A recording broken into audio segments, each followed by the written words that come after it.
It's been 3 years since I handed divorce papers to the man I still love. I thought I was freeing both of us. But what if I was wrong? What if I walked away just before everything got better? This isn't a story about letting go. It's about the ache that never left, and the man I still see in my dreams every night. 3 years ago, I stood in our living room, divorce papers in hand, watching the man I loved more than anything sign them without a word.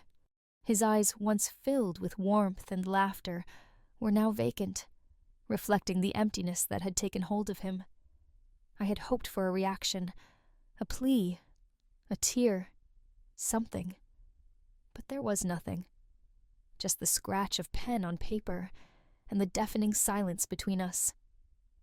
Our marriage had been a tapestry of shared dreams and quiet moments. We met in college, two young men navigating the complexities of identity and love. He was my first everything. First love, first heartbreak, first home. We built a life together, filled with inside jokes, late-night talks, and plans for the future. But then, the shadows crept in. His younger brother's sudden death shattered something inside him. Grief morphed into depression, and depression into a daily struggle. He stopped going to work, stopped eating, stopped engaging with the world. I tried to be his anchor, encouraging therapy, suggesting medication, offering unwavering support. But he resisted, retreating further into himself. I remember nights lying awake, listening to his muffled sobs from the other room. I wanted to hold him, to absorb his pain, but he wouldn't let me in. The man who once held me close now recoiled from my touch. I felt helpless, watching the person I loved disappear before my eyes. In my desperation, I began to falter.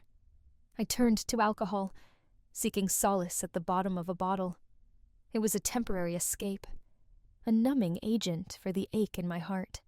But I quickly realized I was spiraling, mirroring the very behavior I was trying to save him from. I knew I had to make a choice, for both our sakes. The decision to divorce wasn't made lightly. It felt like tearing out a piece of my soul, but I believed that by letting go, I might give him the space to heal, to find his way back. I hoped that the shock would jolt him into seeking help. Instead, he signed the papers and walked away, leaving me with a hollow victory and a heart full of regret. In the months that followed, I tried to move on. I threw myself into work, reconnected with friends, and even went on a few dates. But every morning, I'd reach out to his side of the bed, only to find cold sheets. Every evening, I'd glance at the driveway, half expecting his car to pull in. The world moved on, but I remained anchored to memories. I found myself checking his social media profiles, a silent observer of his life. I saw photos of him at the gym, smiling with friends, celebrating milestones.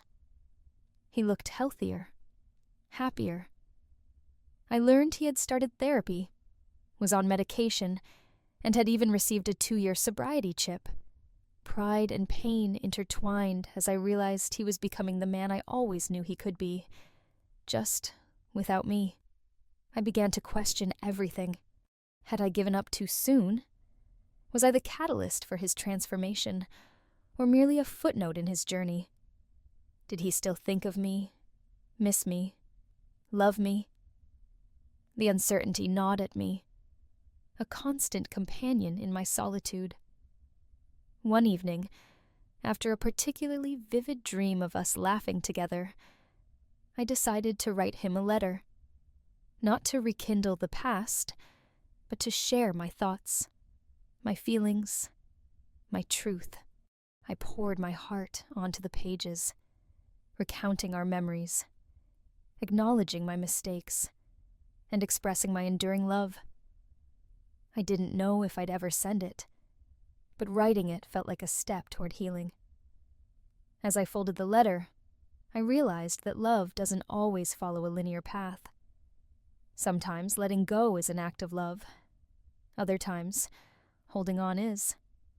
But in all cases, love is a journey, messy, unpredictable, and deeply human. It started with a dream. In it, we were walking hand in hand through the park near our old apartment, the one with the creaky swing set and the dogwood trees that always bloomed too early. He was laughing, the way he used to, full-bodied and contagious. I reached for his face, brushing a strand of hair from his forehead, and said, "You came back." He smiled and replied, "I never left." I woke up with tears on my pillow and a pressure in my chest that wouldn't go away. That dream felt so real it hurt. For the rest of the day, I couldn't shake it. That evening, I sat on the couch, clutching the letter I had written him weeks ago, and asked myself for the 100th time, what if I had stayed? That question had become my quiet obsession. Every small improvement I saw in his life, his gym routine, his sober milestones, his genuine smile, only made the question louder. The version of him that exists now, was that version buried beneath the weight of grief all along, just waiting to emerge? Could I have helped him get there, if I had just held on a little longer? I thought back to the early signs. The silence, the missed meals, the endless hours he spent in the dark, curtains drawn, blinds shut. I remember sitting by the bathroom door while he sat on the other side, his back pressed against the cool tile floor, not saying a word. I remember sliding a bowl of soup toward him, only to find it untouched hours later. I wasn't just watching the man I loved disappear. I was mourning him in real time. Still, the guilt came in waves. I remembered how I started drinking to numb myself. I wasn't proud of that. In those final months, we became shadows of who we used to be. I stopped singing around the apartment. He stopped making me coffee in the mornings. We passed each other like ghosts in the hallway, too afraid to say what we were really thinking. I don't know how to save us. When people talk about relationships ending, they often frame it as a decision. Someone cheats, someone leaves, someone breaks. But this didn't feel like that. Ours felt like a slow erosion, like watching the tide pull away something precious, grain by grain, until one day, I woke up and couldn't recognize the shore. And now he's better. That should be the end of the story, right? He's healthy. He's smiling. He made it through. But for me, it's only made the ache worse. Because now I can't stop wondering, am I the chapter he needed to close in order to heal? Or am I the one he still flips back to when no one's watching? I don't have the answers.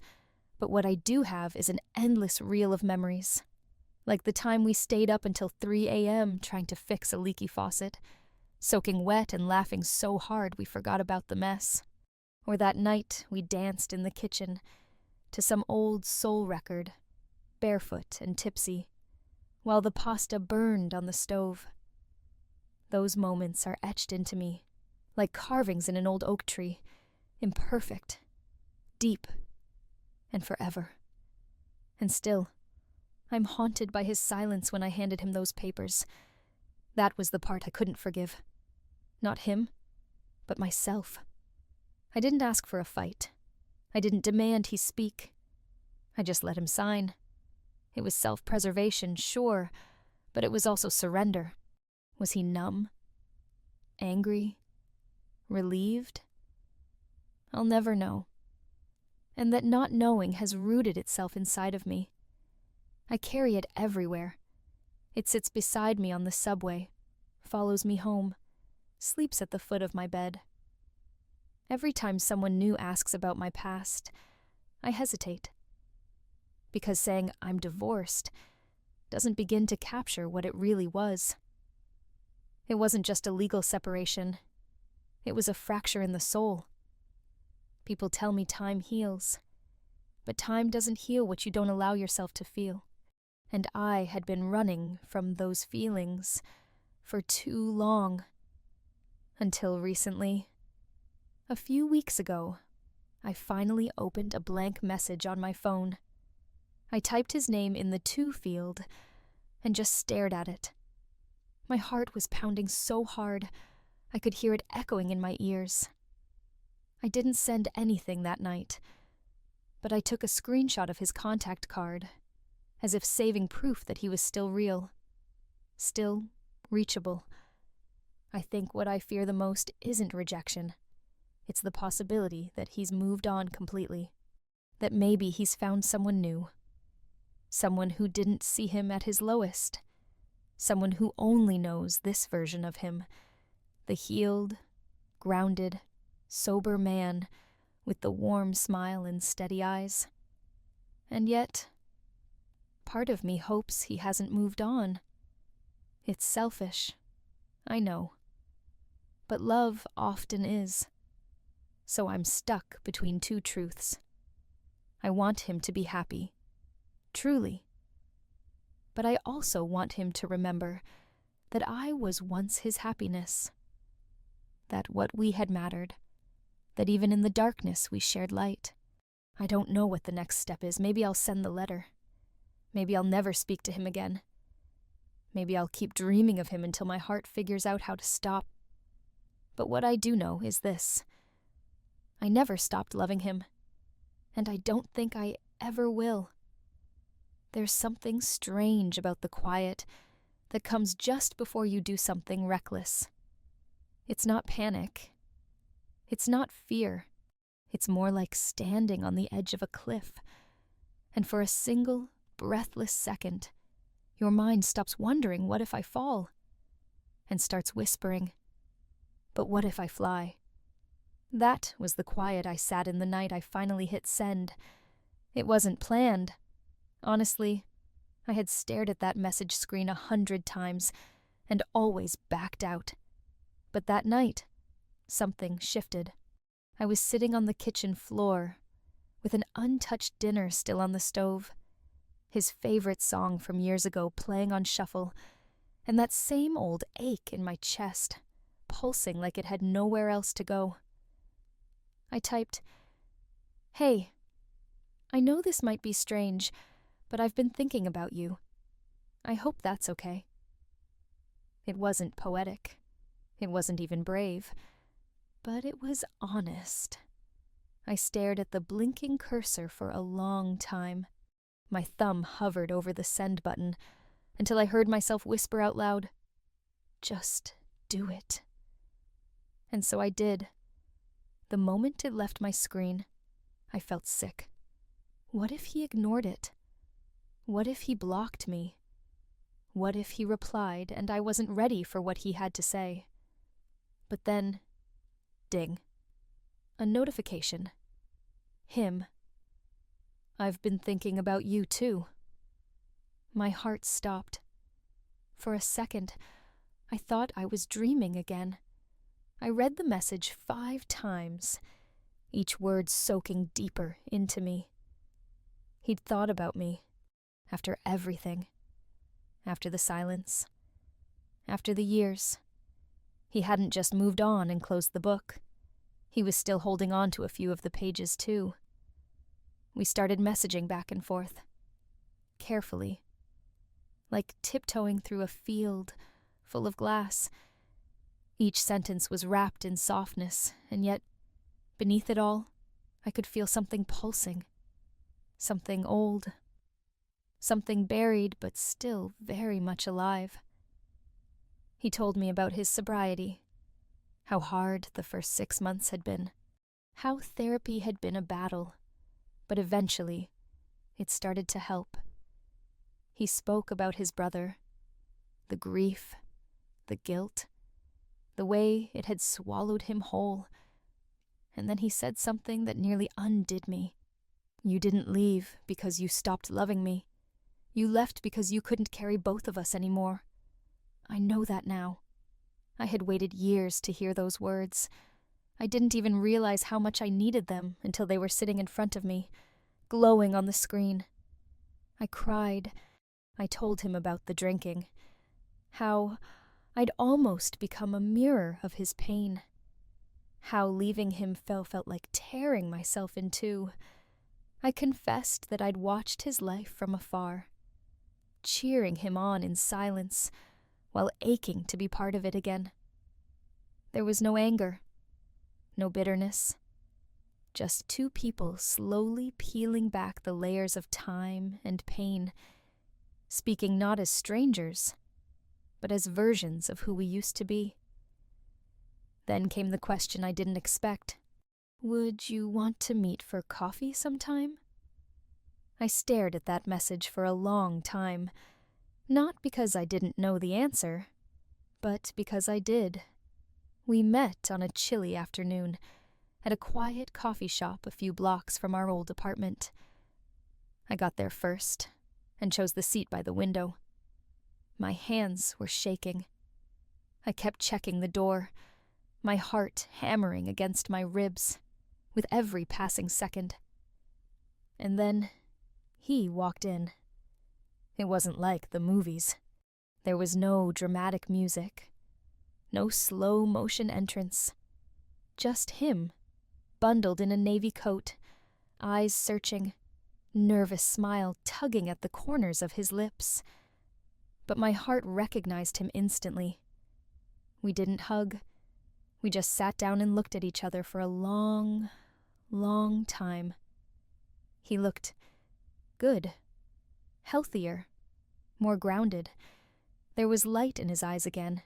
He held himself differently.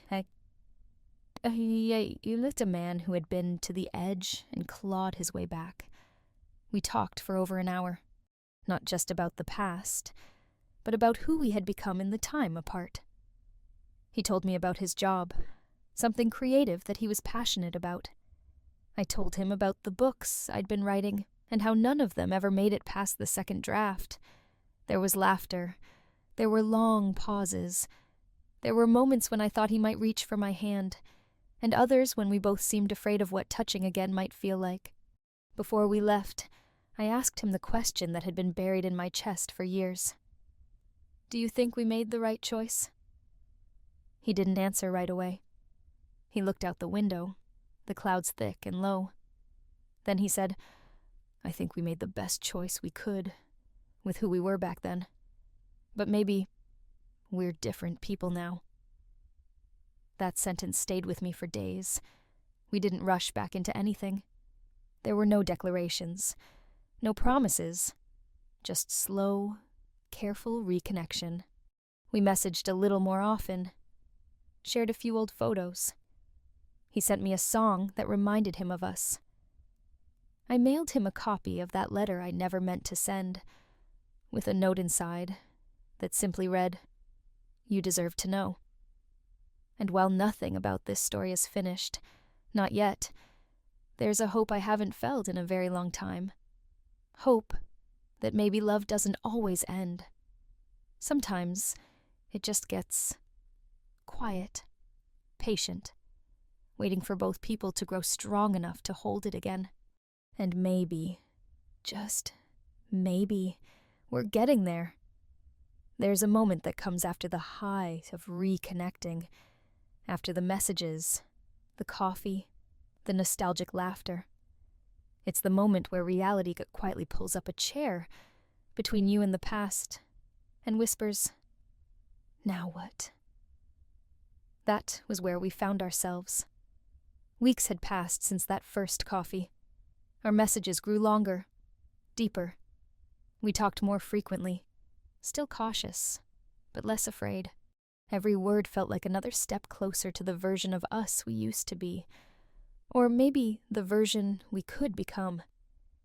And yet, beneath it all, there was a question we were both avoiding. Were we ready to try again? Or were we just romanticizing something that couldn't be rebuilt? I couldn't stop thinking about the damage.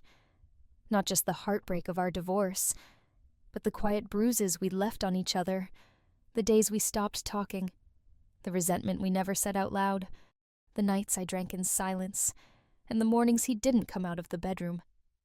I remembered how alone I felt, even when he was right there next to me.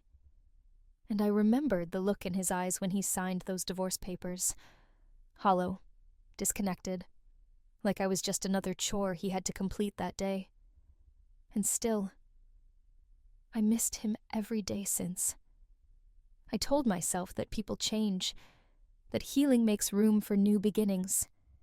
But healing also brings clarity, and part of me wondered if we were really healing together, or just trying to rewind a tape that no longer played the same way. One Friday evening, we met again.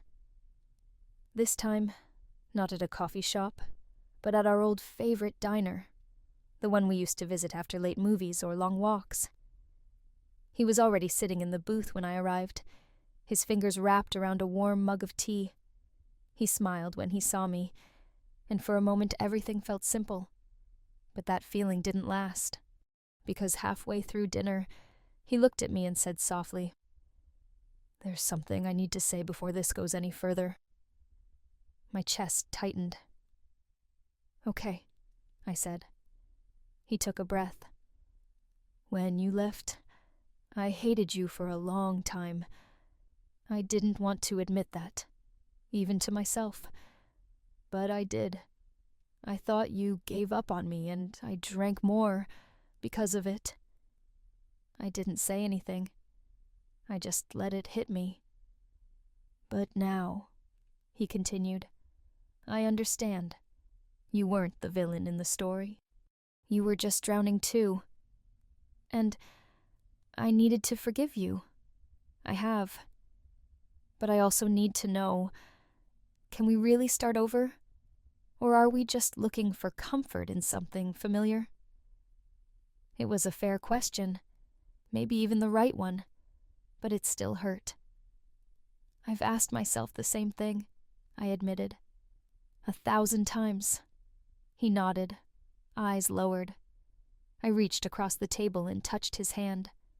It was warm, familiar, and trembling just a little. "I don't want to recreate our old life," I said. "I want to build something new. With you. Not because it's easy, or safe, or nostalgic, but because I still love you. I never stopped." His eyes glistened. He didn't cry, but he blinked like he was trying not to. The waitress dropped off the check. We didn't move. We just sat there, quiet, soaking in the weight of what had just been said. The days that followed were messy. Old memories resurfaced in the strangest ways. A song on the radio, a smell in the air, a phrase we used to say to each other. Sometimes we laughed about it. Sometimes it stopped us mid-conversation. There were nights I wanted to call him and tell him I was terrified. And there were nights I did. He felt it too. The tension, the fear of falling back into bad habits, the question that neither of us had yet spoken aloud. What if it happens again? We started couples therapy. That felt different, strangely hopeful. We talked about things we had never unpacked before, like the guilt he carried about his brother's death and how he had projected it onto everything else, or how I felt invisible in the last year of our marriage, like loving him was slowly turning me into a stranger to myself. We talked about the nights I drank, about the silence between us, about the shame we both carried. There were tears, angry ones, healing ones. We fought, too.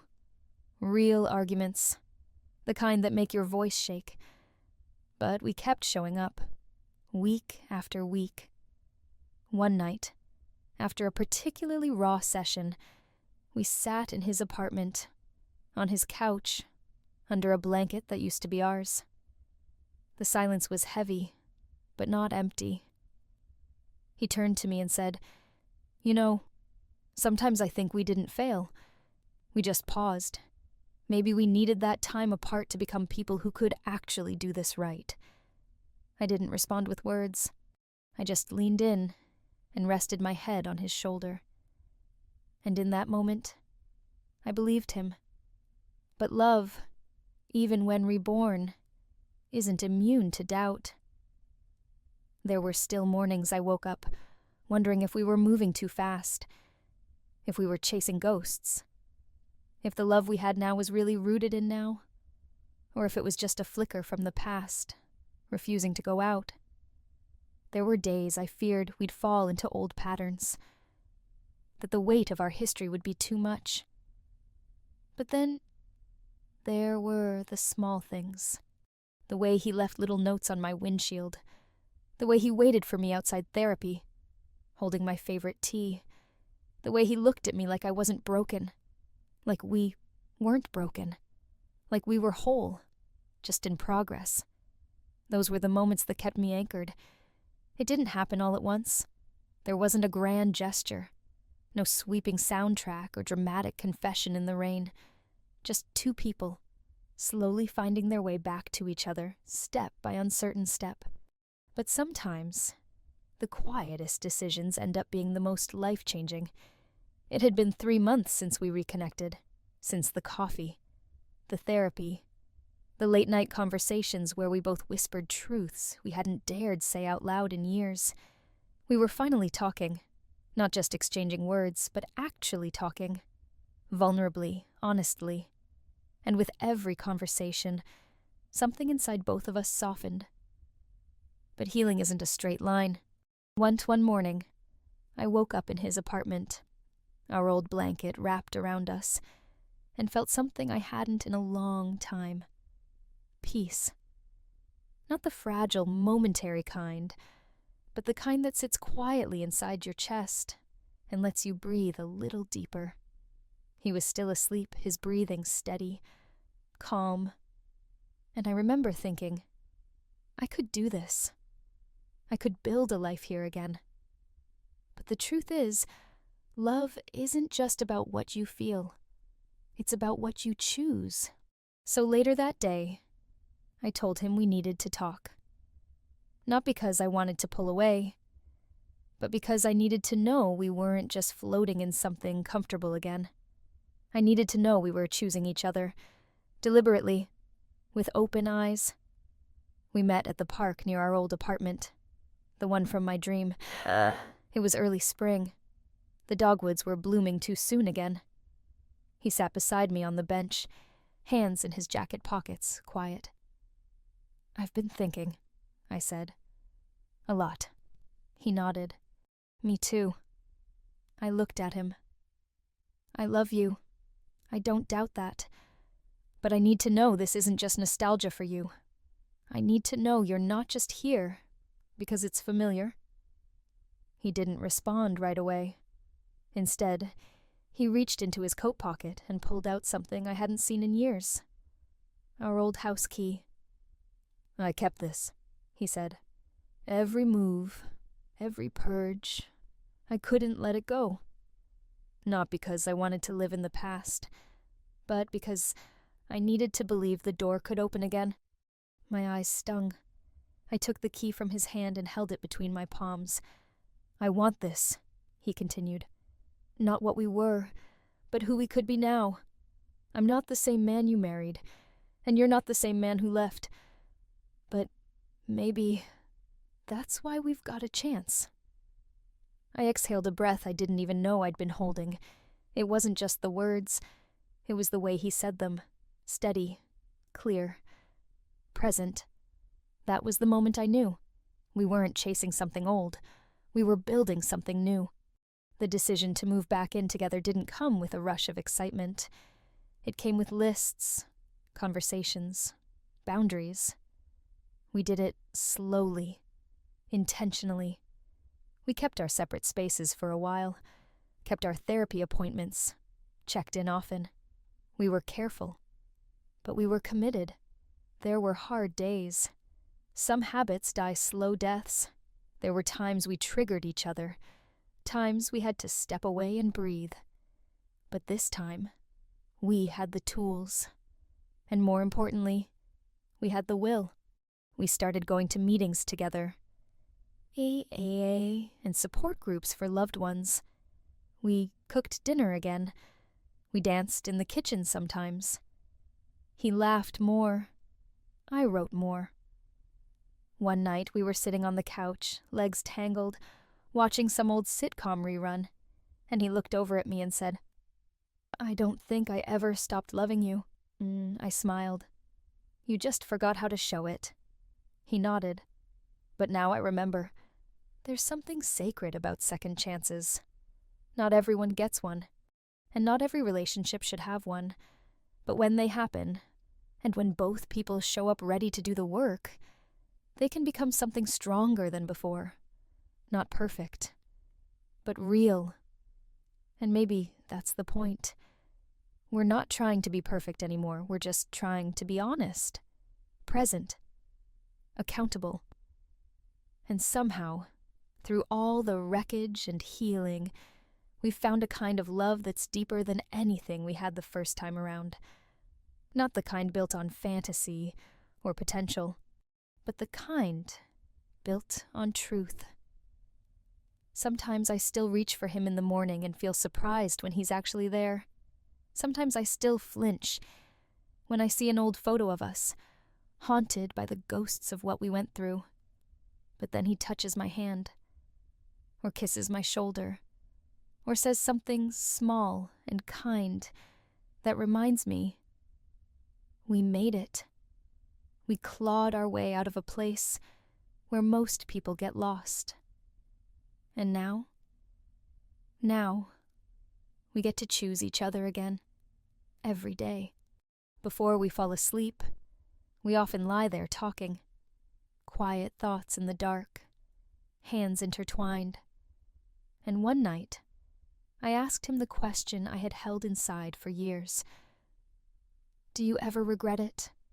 That we had to break to come back together? He was quiet for a long moment.